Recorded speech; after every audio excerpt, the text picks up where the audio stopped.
Hey there. If you've been working as hard as we do at the power launch, then you're probably feeling the heat. It's getting hard. And it is. It's not easy to build these bridges out, but it's well worth it. I hope you're making sure to take time to balance. I hope you're diving in deep into what's most important. I hope you're building up your production muscles because that's really what this process is all about too. And I want to take a time to congratulate you and recap what the heck you've built because you've built a lot. And we've built a lot with you. So this is again no small feat. But let's take a little bit of an inventory real quick just to see where the heck you're at. So you're already well on you're on your way with your research and development process. And yes, there's always going to be more to learn. But how do you eat an elephant? One bite at a time. Don't try to do too much. You cannot run faster than you're able. Okay. PR and media soft launch. You've already built your Podbooker profile. You've already started inviting people to host you. There's no fear in that. Get out there and do that. Get those done so that I can evaluate your performance and my team can give you feedback as well, in addition to myself. Your LinkedIn automation should be underway. Your testimonials built out. Your case studies as well are in the process of going from maybe blah to transformed to actually designed and implemented with that landing page we're building for you.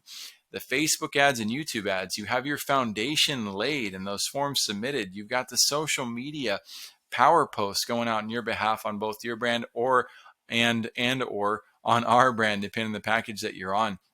There's a couple more areas that we're moving into next: LinkedIn management, your PR power launch. You remember from the presentation itself, but I just wanted to show you that you have built the grand majority of the power launch bridge. It is underway. You have teammates working on it. You should be excited.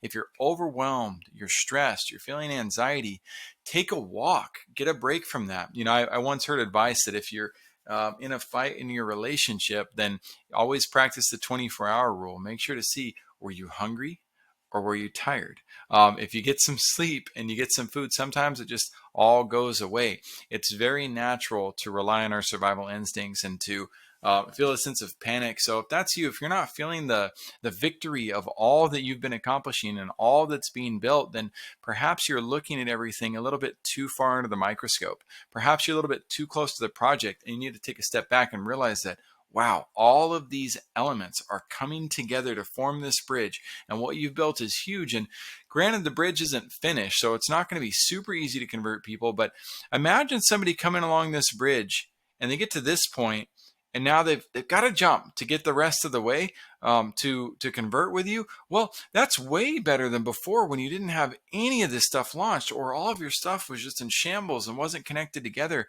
You've come so far. Don't give up on your vision. Don't give up on being the visionary and the leader that you were meant to be. Don't go from being Dr. Jekyll, which was the good guy, by the way, in the story, to being Mr. Hyde. We don't want to do that. We don't want to lose sight of who we are. We want to keep track of our virtues. We want to continue to put ourselves out there. If you have questions, don't hesitate to book. Again, if you have doubts, don't hesitate to book and come back to us and talk to us and figure out what's next or how to push things forward. Don't get landlocked. Don't get stuck. Don't put yourself in a straitjacket. Keep being the leader that you're meant to be. Keep inspiring people. Keep figuring out the gaps. Pull out a piece of paper, take a deep breath, and start writing down the challenges that you're facing. But if all of this is not resonating because you're like, Jackson, I'm good to go, I'm killing it, I'm super happy for you. But I don't want to lose sight of those who may be feeling the pressure of the mantle that's on their shoulders. I have worked with so many leaders, and I have seen that every leader that I've worked with has gotten to a point where their mantle begins to crush them and where they need people to lift that off of them. You're not unusual. You're not invincible, and you're not going to convince anybody that you are. You might be able to convince a lot of people that you are. You're not going to convince the people who you need most in your life that you are. You're going to crack at some points. I remember one of the most prominent people I've worked with being hospitalized because he was just so jacked up on all the things that were being accomplished and all the deals that he literally had to be connected to an IV because he could not think straight or speak straight. I remember being at Jesse Dobeck's conference, and not throwing him under the bus. This happens to, again, a lot of people in the process, but he was getting amped up for his speaking engagement, and he literally had like some type of nervous breakdown and had to be taken behind stage for 20 to 30 minutes to get calmed down and centered. And he was able to make it through his weekend. He didn't have to be hospitalized. I've seen that happen 5 or 6 times to different visionaries, and been present for those moments. And I look at those individuals with complete respect. These are people who are maxing out their energy and their mental capacities on behalf of those that they serve. And even if I'm, at odds with some of the ways some of these people build their practices, their businesses, or grow their dynasties, I know that what they're doing is hard, even if they're not going about it in the exact right way. And in that regard, I will pick on Jesse a little bit.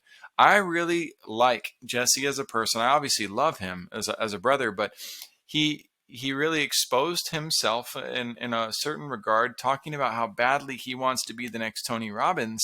And I remember thinking, like, well, why aren't you talking more about the good you're doing for others then? And I hope that he has the opportunity to hear this one day, and or we get the chance to talk about it, and he gets a chance to humbly say, like, man, that's really what I meant to get across. But he shows off his basketball moves. He talks about all that he wants to accomplish and all that he's up to and how important he's going to be. And I think a lot of us hear that and are like, well, like, that's cool, man. I wish you the best. I hope you can accomplish that, but nobody cares. People want to know what you're doing for others. So you, as a visionary right in front of me, remember all this wonderful stuff that you're building up, all of this traction you're gaining. I hope that you're utilizing it to better serve your audience. I hope you're out there going about your service and bringing people on to your program. I'm not talking about giving away for free either. I'm talking about utilizing the funds that you get from the transactions that are coming towards you to be able to fund the other elements of life that you should be contributing to. I don't know what that is. In our case, it's the water project. As you know, that's the big thing that we're pushing right now, is donating to the water project and helping drive awareness for that entity. But yes, we're also serving our clients, and we're collecting money from our clients to be able to put towards those clients, to be able to put towards our families, to be able to put towards the water project, and to be able to accomplish a whole lot of good. That vision and the light on that vision and the size of that vision, well, I hope it continues to grow. Not just for me. Mine's going to grow. I'm going to grow, but I hope yours continues to grow. So again, if you need to, take a walk around the block and just take inventory of all the things that are being set up. And if you have questions about any one of these segments, don't hesitate to reach out to my team. That's what we're here for. We look forward to helping you along the way. I really do. I really want to spend more time with you. If we're not spending enough time together, then it's on you right now to book those appointments with me, okay? I want you to reach out to me. I want to be involved. I know that the more my team and I are involved in building your legacy and helping you build sustainable revenue growth, the more you're going to be able to reinvest in what we do too. It's a win-win-win scenario, a win for you, a win for your prospects and clients, and a win for us as well as a provider who's helping you establish these bridges. There's so much we can accomplish together. Don't hesitate to reach out. Don't feel bad. Don't feel like we're too good. Don't feel like you're too good. Let's work on these things together if you're in that space. And if you're just killing it and crushing it, well, then by all means, book a call so we can keep building that up even further and figure out what the heck is next to take you to that next level, or what types of things we might need to protect you from. Because if you've got a phenomenal bridge and you got too much weight crossing that bridge, well, you may want to be ready for that too. Or if you're striking all sorts of deals and you don't know what to do as far as the fulfillment stuff or how to expand your fulfillment, that's also something you could be talking to us about. This is not an upsell. It's just an invitation. I want you to know we're here for you. We love you very much. We're excited to have you in our program. We're excited for all the progress we're helping you build, and we can't wait to see you. I don't know. Where do I even take that? I know what it is. I just can't wait to talk to you next time we get to talk. Take care. Bye-bye.